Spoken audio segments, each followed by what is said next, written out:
All right, so we're back. We didn't do it for season 1, but we're definitely doing for season 2 of Tokyo Revengers. Woo!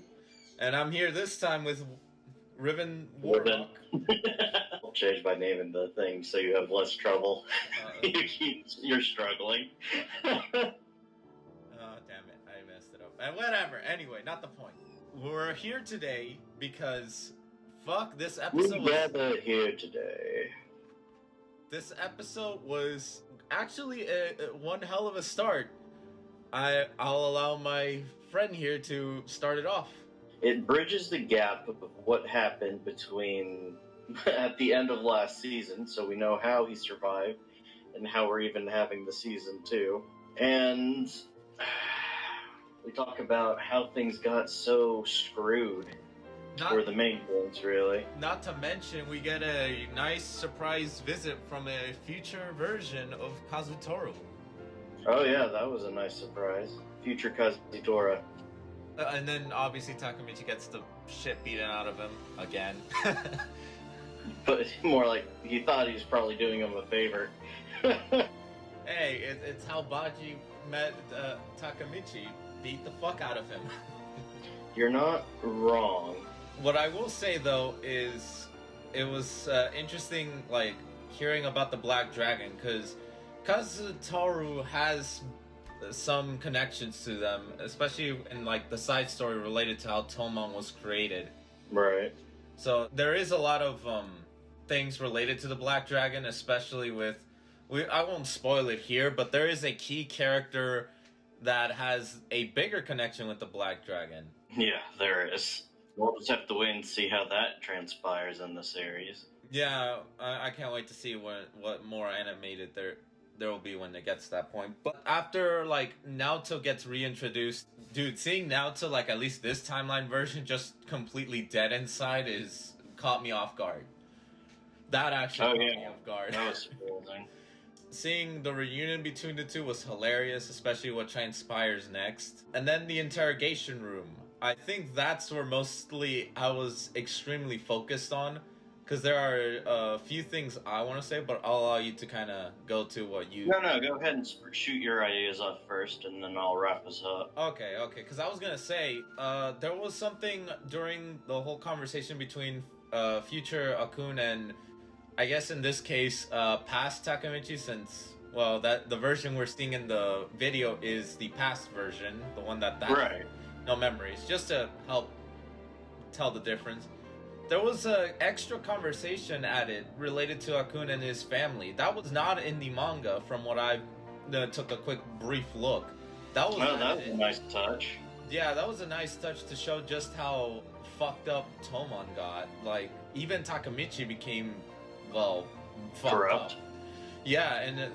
It's crazy seeing the contrast between the Takemichi we're following and the Takemichi that's corrupt as hell. But the reveal that he was the one that basically gave the order to kill Hinata, and how even the past Takemichi didn't took it well, it shows that they both, well, any version of Takemichi loves Hinata despite whatever happens.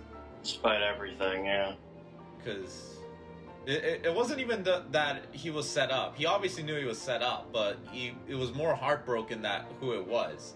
But seeing... I just really feel bad for Takemichi having to learn that he basically did kill Hinata in this timeline. And he did it willingly, unfortunately. Not by his own knowledge, but still. Yeah, even if obviously the Takemichi that we're following had nothing to do with it, he still did it in a more... how to put it? Time travel, right? Makes things complicated. But in this case, we could just say that his version of him that's still him did it. So that's all I can really put into words. But you can follow up with the next part. Well, basically from there, we go to our little flash. We go backwards in time to them just having a date, and that has to be painful. I mean... For starters, as Naoto said, he's going to get sent to the detention center, meaning they're not going to communicate. So, this season, for probably, obviously, the first time in this series, Takemichi has one true chance of getting this right. He will not be going back like he usually does to get information. Yep. This is going to be a one take or you fuck it up sort of thing. Yeah, that's what makes this intense but super interesting. But yeah, I like how he gets a strike. Even past, future, doesn't matter. They're good in bowling, which I'm actually a bit fucking jealous. Can he be good at fighting like he's good at bowling? I think that's all I know, right? He's that good at throwing and bowling. Maybe he should do something involving that. Lord knows he's barely good at throwing a punch. But it's nice seeing Hakai doing the strike with him, because we know. Oh yeah, that was really cool. So we're gonna see more of Division 2. I think that's the big context of this, because now we'll go to the opening, because I have a few things to say about because I've seen it enough times to kind of get it ripped, but this is Warlock's first time, so Warlock, kind of just give all your thoughts on that. Well, it kind of gave us a lot of hints of what to come.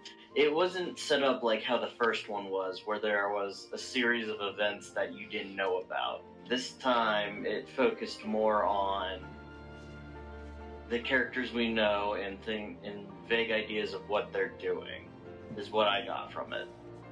And from what I got is that they can do a goddamn good opening. That's their opening. I'll need to watch it a few more times so I can really dig into it.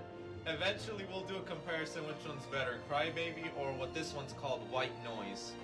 I'm a sucker for Crybaby personally, but we'll see.